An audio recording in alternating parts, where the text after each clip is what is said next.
Kwa hiyo mimi nadhania kuna mtu mmoja alikuwa ananiambia Sheikh Jalala, siasa maana yake ni sio hasa.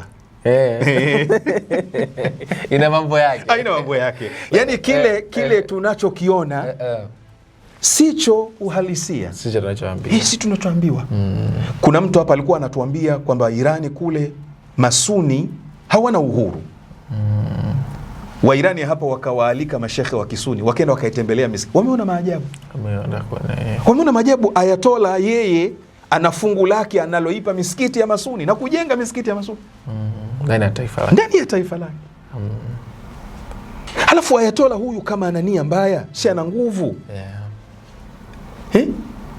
Mbona tunamuona kwamba yule ambaye yule nchi ambayo haijaweka wale wanaoita maadui zao ana tatizo na wao? Mbona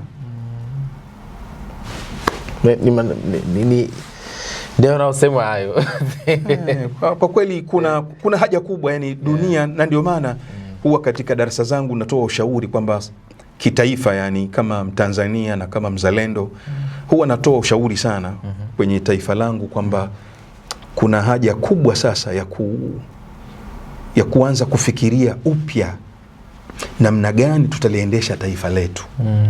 Kwa nini nasema hivyo? Nasema hivyo kwa sababu mbona wale tunaoambiwa ndio vinara na ndio dira yetu kwenye demokrasia, mbona hawana demokrasia? Wale tunaoambiwa ndio dira kwenye jambo la haki za binadamu, mbona hakuna haki za binadamu? Yani kuna haja ya kuangalia mifumo yetu na tuendeshe nchi zetu kama tunavyoona sisi, kama tunavyoona sisi kabisa. Zimefika zama hizo, zimeondoka zama ambazo hata mafuta kufaidika na mafuta yetu, pia mafuta tupangiwe kwamba mafuta lazima uagize kampuni fulani, lazima uwe na shirika fulani, nchi fulani ukiagiza mimi nitakamata meli yako. Wewe unakamata nani? Ndio navyoangalia mambo. La mwisho umeongea vizuri sana. Swali langu la mwisho kwa siku ya leo. Tunazungumza mambo mengi sana mazuri. Sasa hivi Tanzania kumekuwa kilio ni kimoja. Mafuta yamepanda sana bei. Jana nilikuwa nafanya uchunguzi wangu, lita moja imefika mpaka shilingi 3800 na point huko. Watu wanalalamika sana. Pengine hasa nini solution ya hiki ambacho kinachoendelea, na ushauri wako hasa kama kiongozi wa dini katika kipindi hiki? Tuendane vipi hasa? Asante. Mimi ushauri wangu katika jambo hili la mafuta, na mambo mengi yatapanda kwa sababu nishati ya mafuta ni kitu muhimu mno na dunia tumeiona. Yani kuna kitu kizuri Tanzania ambacho tunacho. Sisi Tanzania ni nchi ambayo haifungamani na siasa ya upande wowote. Kabisa. Yani ndio asili yetu. Nadhania hiki ni kigezo kizuri cha kufanya sisi kutatua changamoto zetu za ndani. Sisi hatuna sababu ya kupangiwa kwamba tusifaidike na mafuta ya Urusi. Hala. Sisi sio watu wa kupangiwa. Kama Mwalimu aliweza kumtuma mzee Sabodo kipindi hicho, miaka hiyo alimtuma mzee Sabodo na mwenzake mmoja kwenda Irani kununua mafuta, kutuletea mafuta, aliwatuma. Tukapata mafuta ya rahisi. Ya rahisi alikuwa mzee Sabodo, sijui na nani wengine. Walikwenda tukapata mafuta ya rahisi.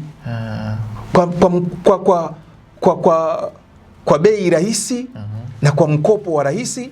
Na sidhani kama tumelipa ile deni mpaka sasa, unaona. Naambiwa mpaka zetu tunadaiwa. Unaona?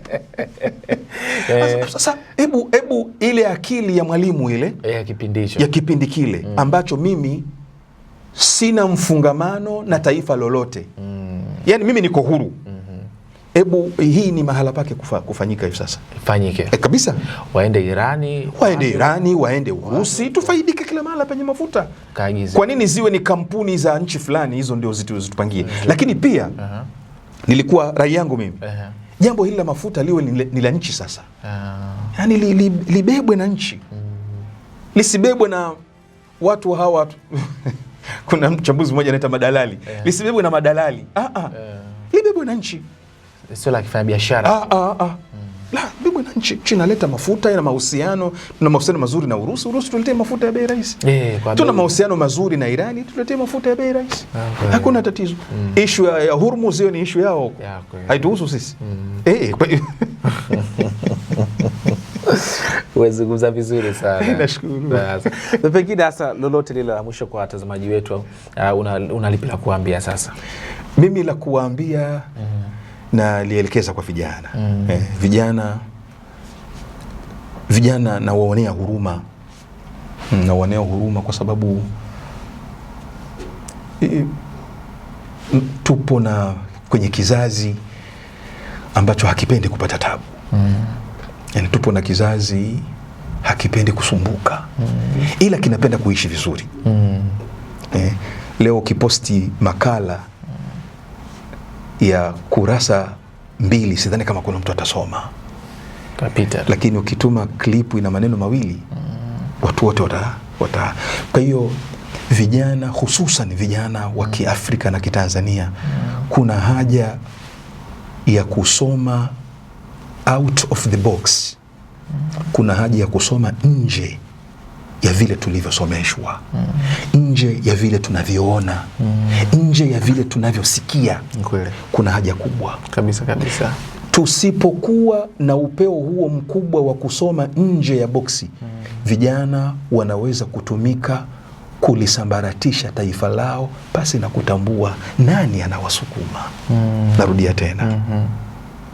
Vijana wanaweza kutumika vibaya wakalisambaratisha taifa lao pasi na kujua nani anayewapelekesha huko nyuma. Lakini ni kwa sababu gani? Ni kwa sababu ya kuto kuyasoma mambo kwa upeo mpana, ni kuto kuyasoma mambo nje ya boksi. Kabisa. Nadhani hili ndio la kuelekeza kwa na pia nikupongeze pia, umekuwa ukizungumza sana katika umoja. Hasa nakumbuka nilikutana na clip yako moja, unazungumzia kuhusu Uafrika wetu, namna ya kutumia majina yetu. Kikweli nilipendezwa sana na ile. Na mimi kuanzia pale nikaanza kujiita Madaha. Sawa. Nikasema mimi niteni Madaha ndio jina ambalo nitaenda. Hasa hilo nilitoa kwako. Sawa, nashukuru. Kuna haja pia ya hayo mengine pia mmeyazungumza. Basi mimi niko tayari bwana. Karibuni sana kwenye studio zetu hapa. Tutazungumza mengi tu, hakuna tatizo. Sawa kabisa. Ila msije na siasa nyingi bwana. Sana. Mtazamaji wa Bongo Plus TV na 96 Link, asante sana kwa wewe ambaye umetazama kuanzia mwanzo mwisho. Nilikuwa nazungumza hapa pembeni yangu na Sheikh Ahmed Jalala, ameeleza mambo mengi sana kikweli.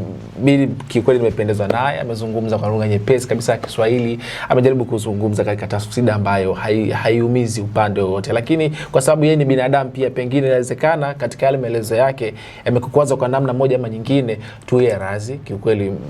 Ukiangalia hata yale ambayo anajaribu kuyazungumza, amezungumza katika haki, uhuru wa Afrika, uhuru wa dunia yetu hii, na uwezo wa kujiamulia katika mambo yetu. Pengine hasa na wewe unazokana una matamanio yako au uelewa wako wa kile ambacho unatamani ukisikia kupendeza na hiki. Pengine unaweza kutuambia bana, na siku nyingine bana, hebu zungumzie na hiki hapa, badilisheni kwenye hiki. Lakini asante sana kwa sababu naamini watu wetu wote ambao mnatufuatilia ni waelewa na mnaelewa pia mitazamo kwamba inatofautiana pia. Mimi naitwa Victor Madaha, nyuma ya kamera kwa Riziki bwana. Asante sana wakati wako. Kiongozi wangu. Basi nashukuru. Asante sana. Basi ile ya mila ile nilishambuliwa sana na baadhi ya watu, lakini ilikuwa imekaa vizuri sana. Asante kwa kutazama interview hii. Usisahau kusubscribe, like, comment na kushare.